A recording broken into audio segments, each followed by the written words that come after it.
nice, very nice. Pinakamataas sa level area. Sapagkat pailalim, napakataas gusto. Fresh cow's milk.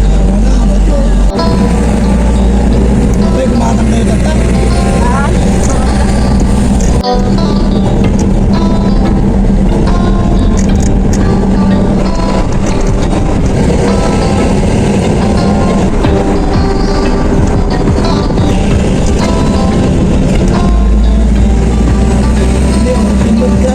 Bago yung mga pinasok bro no entry. minsan sinisira eh. Ito guys, nagsisimula na kaming umahon.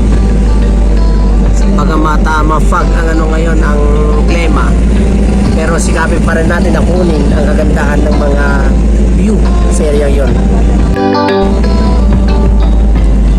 Yan ang tinatawag na radar guys.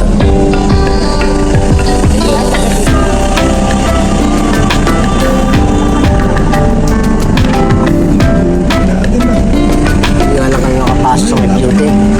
Wow, ganda naman dyan oh. Very nice, very nice. Nice, very nice. Marami pa ng garden dyan. Ito at palapit na kami rito guys. Ganda pala dito. Anong lugar ito bro? Santo Tomas na to? Ito na ang tinatawag na Santo Tomas Radar. Ayan oh. Naman. Ng mga tanagi. At yan ang tower guys. Napakataas. Dito yung pinakamataas na level. Bigat, ganun. Bibili sana kami ng fresh milk guys, pero sarado sila ngayon. Dahil dito pala ang bilihan.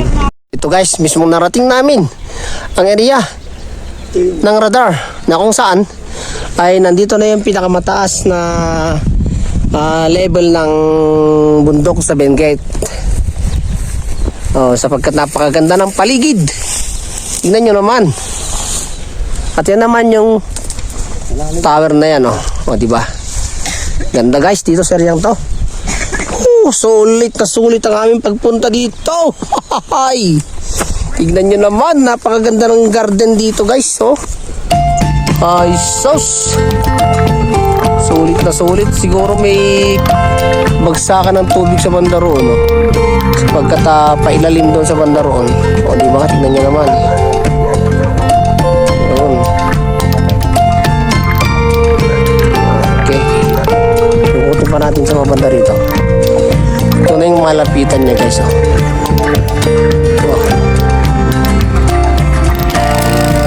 Napakataas guys. Ibang ganda.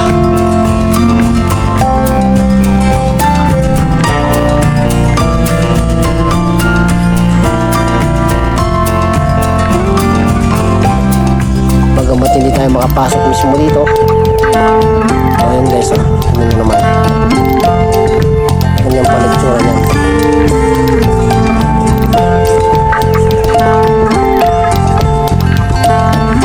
Ganda.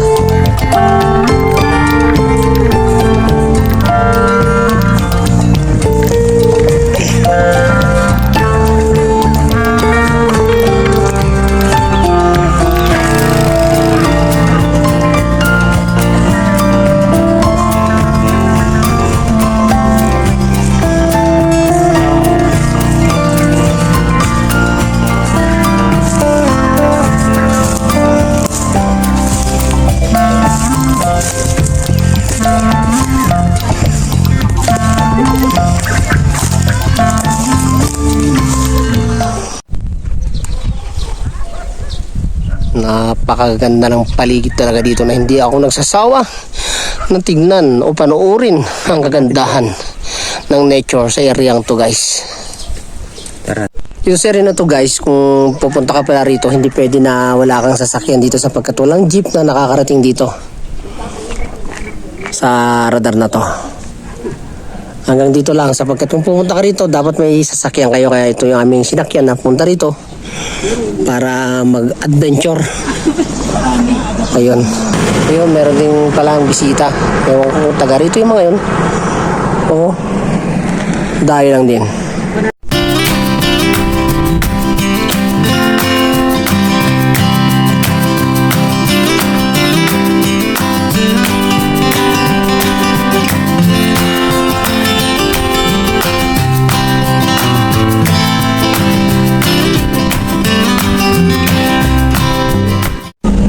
Ito naman guys at Zero Beast